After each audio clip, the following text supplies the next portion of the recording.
Today, we're uncovering two of the most haunting and tragic cave diving disasters ever recorded.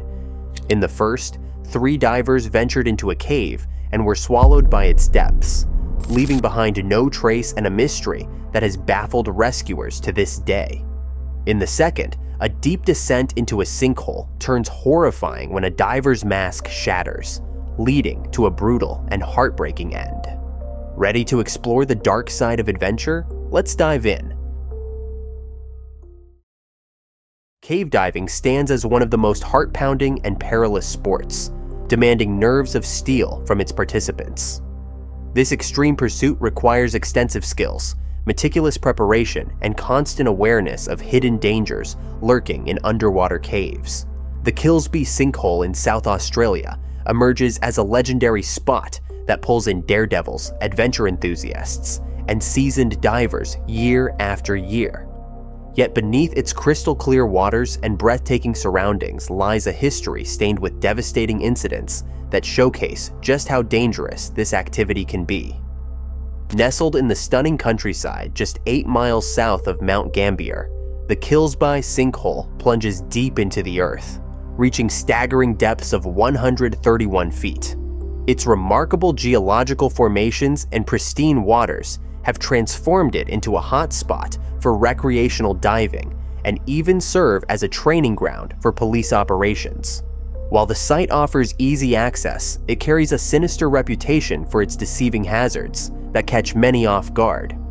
Lives have been lost in this sinkhole not through sudden catastrophes, but through a chain of events typically involving poor judgment, insufficient experience, and sometimes reckless choices.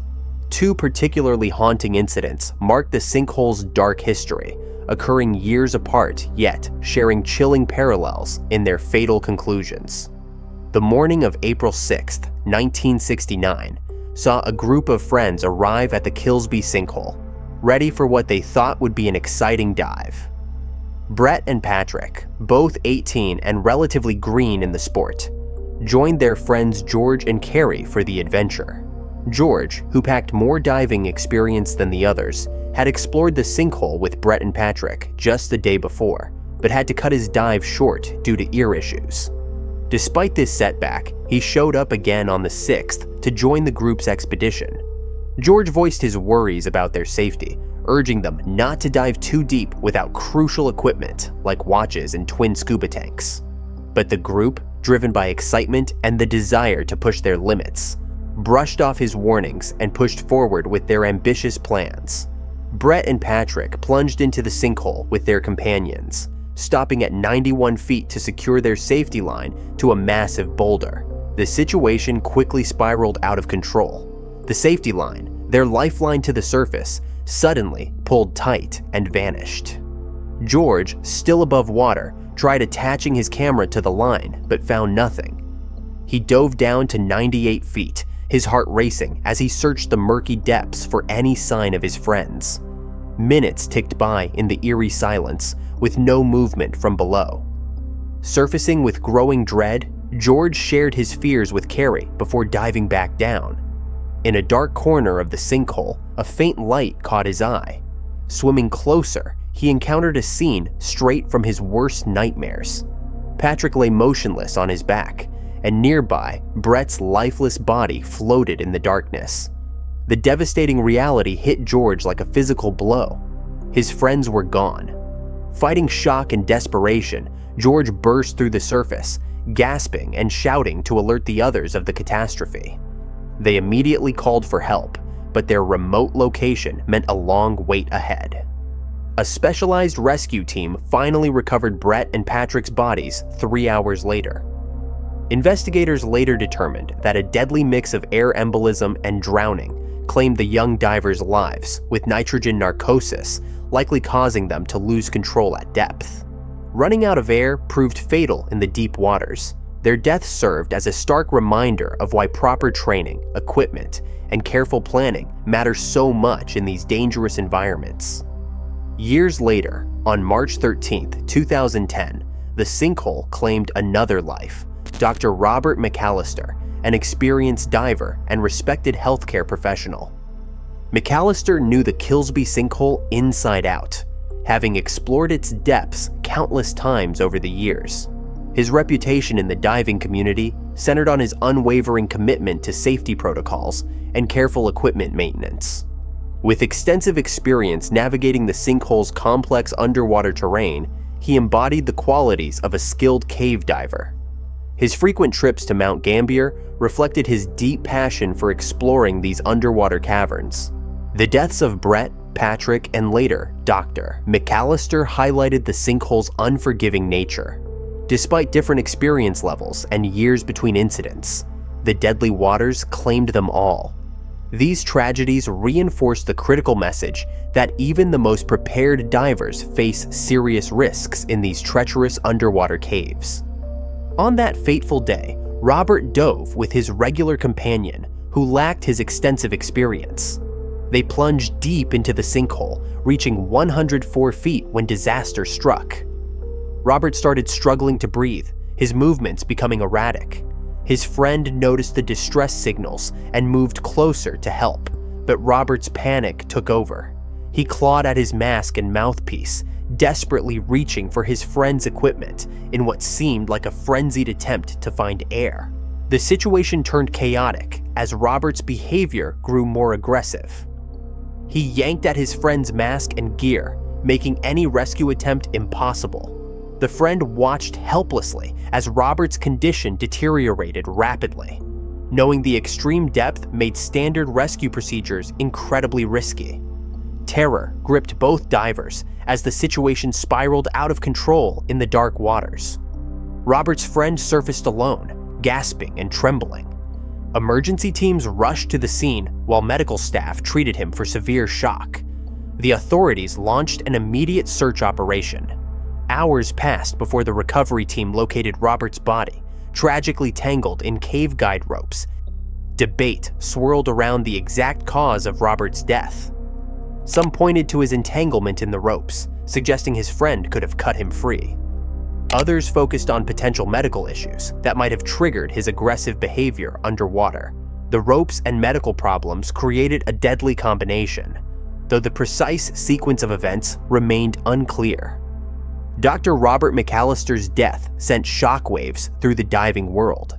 His reputation for helping others and dedication to medical care had earned him deep respect in both healthcare and diving circles. The loss hit particularly hard because of his extensive experience and safety-conscious approach to cave diving. His death left a massive void in the community and sparked intense discussions about diving safety protocols at challenging sites like Kilsby. The string of tragedies at Kilsby Sinkhole stands as a stark warning about the hidden dangers lurking in seemingly peaceful underwater caves. The deaths of Brett, Patrick, and Robert, despite their varying experience levels, prove that this extreme sport demands absolute respect and caution. The sinkhole's beautiful yet treacherous waters continue to remind visitors that even skilled divers face life-threatening risks beneath the surface. These incidents forever changed how the diving community approaches cave exploration, emphasizing that proper preparation and unwavering focus can mean the difference between life and death in these underwater mazes. The Kilsby sinkhole draws countless divers to its crystal-clear depths, but these devastating losses serve as powerful warnings about the unforgiving nature of cave diving. No matter how many times you've explored these waters, danger lurks in every descent. These tragic events hammer home the absolute necessity of thorough training, deep experience, and total respect for the risks that come with venturing into underwater caves. While adventure seekers will keep coming to test themselves in the Kilsby's depths, every diver must approach these waters with intense focus and careful preparation. It was a scorching hot summer day in 1978, and three adventurous friends were about to embark on what they thought would be the experience of a lifetime. The group was excited to visit Lake Vouliagmeni, a mysterious lake located just outside Athens, Greece. The lake's calm, crystal-clear waters sparkled in the sunlight, but beneath its beautiful surface lay a deadly secret. The lake hid a complex and dangerous network of underwater caves. Many brave divers had entered these caves, but not all of them returned. stories of missing divers and unexplained accidents circulated in the area. But the friends weren't afraid. They saw the lake as an exciting challenge and were eager to explore it. They planned a simple dive into the caves and expected to return to Athens before the day ended. What they didn't know was that this adventure would lead to a tragedy that would never be forgotten. Lake Vouliagmeni is famous for its beauty and unique features. Its turquoise waters shimmer in the sun, surrounded by towering cliffs and lush greenery. On one side of the lake, visitors can relax at modern resorts and sunbathing spots, while the other side is dominated by steep rock faces that drop sharply into the water.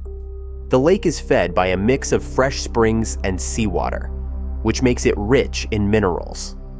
These minerals are believed to have healing powers, and people travel from far away to soak in the lake's waters to treat joint pain, breathing issues, and skin conditions. While the surface of the lake looks peaceful and inviting, the world below tells a different story. Beneath the water lies an intricate maze of caves that has claimed the lives of many who dared to explore it. The lake's underwater caves are both a natural wonder and a deadly trap. During the 1940s, a team of German divers became the first to explore them. They discovered a vast network of twisting tunnels, enormous chambers, and strong underwater currents. The divers only mapped a small section of the caves before they decided it was too dangerous to continue. Their most significant discovery was a huge chamber near the cave entrance. From this chamber, 14 tunnels branched out like fingers, reaching deep into the darkness. One of these tunnels stretched over 2,600 feet, with some parts more than 500 feet wide. Some believed the caves might connect to the nearby gulf, but this theory was never confirmed. Local divers began calling the cave system Devil's Hole, a name that perfectly described the danger lurking beneath the lake's surface.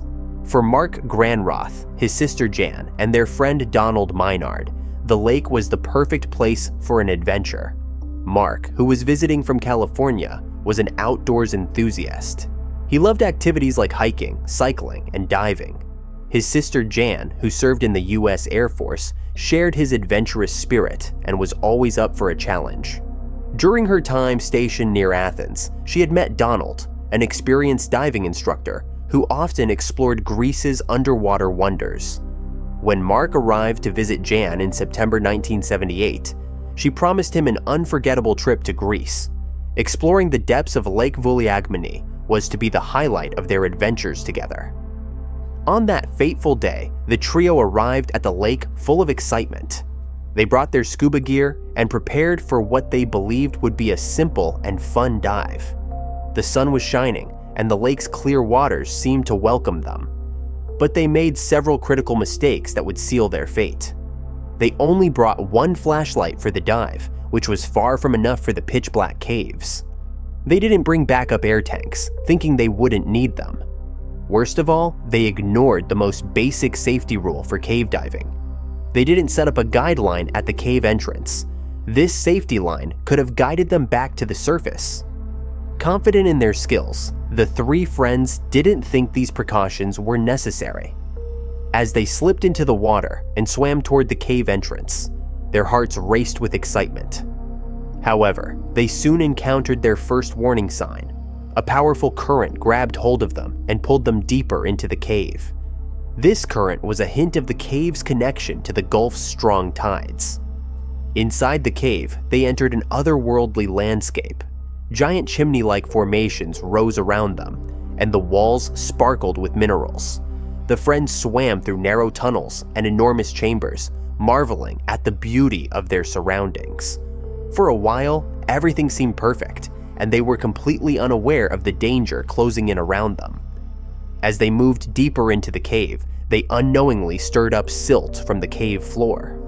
The water, once clear, turned into a murky cloud that surrounded them and blocked their vision. The group's single flashlight was no match for the thick darkness. Disoriented and scared, they realized they were lost. They had no idea which way led back to safety. Without a guideline to guide them, the cave turned into a maze. To make matters worse, the deep water started affecting their minds. Nitrogen narcosis, a condition caused by breathing compressed air at depth, clouded their judgment and made them feel confused. As their air tanks began to empty, the three friends were trapped in a terrifying battle for survival.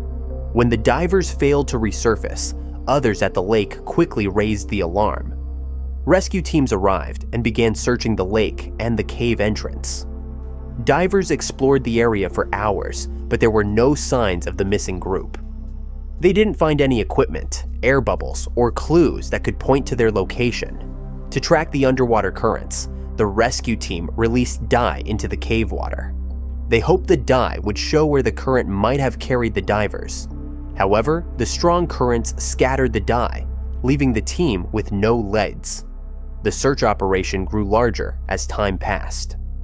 Elite divers from Greek and American naval forces joined the effort, risking their lives to search the treacherous caves. The conditions were extremely dangerous. One diver was nearly pulled deeper into the cave system by a powerful current. Despite their best efforts, the search teams found nothing. After several days of fruitless searching, the rescue operation was called off. The three friends were declared dead, their bodies lost forever in the dark depths of Lake Vouliagmeni. The tragedy deeply affected the Granroth family. Mark and Jan's father, Russell, flew to Greece to ensure everything possible had been done to find his children. Back in California, their mother, Fran, struggled to accept what had happened. She suspected there might be more to the story. She wondered if Jan's work with the Air Force could have played a role, or if there was some other hidden truth. However, no evidence ever surfaced to support these theories, and the case was officially ruled a tragic diving accident. The disappearance of Mark, Jan, and Donald remains one of Lake Vouliagmeni's most haunting mysteries. To this day, the lake and its caves continue to attract divers, drawn by their beauty and mystery. However, the danger remains ever present. For the Granroth family, the loss is a wound that never fully heals. They are left with unanswered questions and the painful knowledge that the truth lies hidden in the lake's dark, silent depths, sealed away in the endless maze of underwater tunnels.